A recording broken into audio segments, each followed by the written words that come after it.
Comment t'éviter d'avoir le dos rond sur un rowing et faire le meilleur rowing possible en musculation? Alors déjà, qu'est-ce qu'un rowing? C'est un mouvement qui va te permettre de travailler ton dos en général et qui va se faire avec une barre.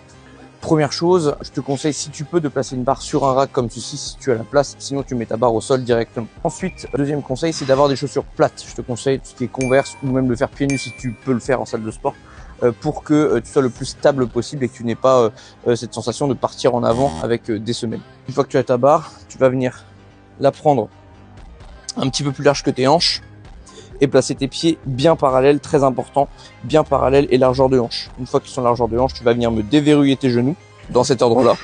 Et ensuite, au lieu de penser, comme tout le monde, à descendre le dos, c'est ce qui fait que ton dos s'arrondit, tu vas plutôt penser à reculer tes fesses, comme si quelqu'un te tirait les fesses en arrière. Et le fait de tirer les fesses en arrière, comme sur un RDL, là, ça va te permettre d'avoir le dos bien rond et de pouvoir venir tirer ta barre jusqu'à ton nombril.